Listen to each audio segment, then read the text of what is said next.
अस्सलाम वालेकुम। Perfume cloud में खुश आमदीद। मैं हूं हंसला भट्टी और आज हम बात करने वाले हैं परफ्यूम बनाने के बहुत ही इम्पोर्टेंट इंग्रेडिएंट के बारे में, एथेनॉल। शायद आपने सुना होगा कि परफ्यूम में अल्कोहल होता है, लेकिन ये अल्कोहल असल में होता क्या है, इसका काम क्या होता है और क्या बिना अल्कोहल के परफ्यूम बना सकते हैं। आइए इस सवाल का आसान और इल्म से भरपूर जवाब जानते हैं। सबसे पहला काम जो एथेनॉल को होता है वो है परफ्यूम ऑयल को मिक्स करना। यानी अगर आपके पास 20 की रेशो है खुशबू की, तो इसमें 70 to 80% जो है वो एथेनॉल मिलाया जाता है ताकि परफ्यूम पतला हो जाए और स्प्रे बोतल में यूज़ हो सके।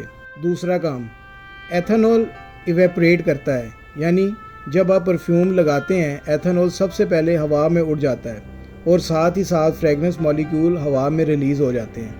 इसी वजह से परफ्यूम की खुशबू दूर तक महसूस होती है। इसे कहते हैं प्रोजेक्शन।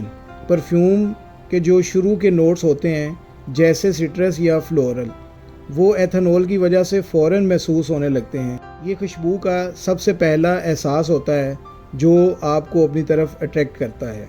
एथेनॉल स्किन के साथ चिपका नहीं रहता।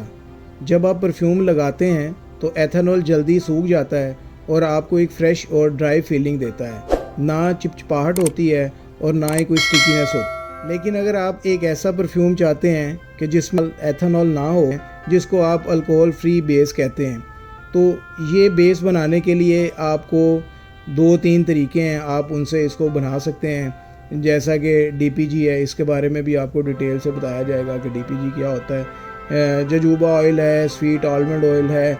लेकिन इसमें सबसे मेन चीज़ ये होती है, एथेनॉल परफ्यूम की जान होता है। इसके बगैर परफ्यूम ना तो इवनली अप्लाई होता है और ना ही ये हवा में खुशबू फैलती है। इसकी प्रोजेक्शन जो होती है वो एथेनॉल के साथ ही होती है। आप DPG में भी और भी इसके तरीके हैं, आप उनमें से वाटर बेस भी आप इसको बना सकते हैं।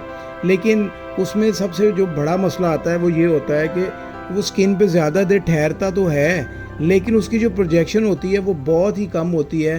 तो उससे फिर वो परफ्यूम का जो असल मज़ा है वो सारा किरकिरा हो जाता। तो मेरी सजेशन आपको ये है कि आप जब भी परफ्यूम बनाएं तो वो एथेनॉल के साथ बनाएं, और एथेनॉल के साथ जब आप परफ्यूम बनाएंगे तो उससे आपको इसकी प्रोजेक्शन अच्छी मिलेगी। और आपने इसकी लास्टिंग कैसे बढ़ानी है, ये सारी चीज़ें हम आपको इस चैनल में बता देंगे, तो आपको फ़िक्र करने की कोई भी ज़रूरत नहीं है। फिक्सेटिव कौन से यूज़ करें, कहाँ यूज़ करें, किस परफ्यूम में कौन सा फिक्सेटिव यूज़ करें, परफ्यूम बनाएं तो कैसे बनाएं, कौन सी एहतियातें अपने जहन में रखें, ये सारी चीज़ें हम आपको बताएंगे। लेकिन आपने जो एक काम करना है, हमें सब्सक्राइब करना है, लाइक करना है और एक प्यारा सा कमेंट करना है। मिलते हैं हम अगली वीडियो में। आप हमारे साथ जुड़े रहिए। हमारी अगली वीडियो तक हमें इजाज़त दें। आपका अपना हंसला भट्टी। शुक्रिया।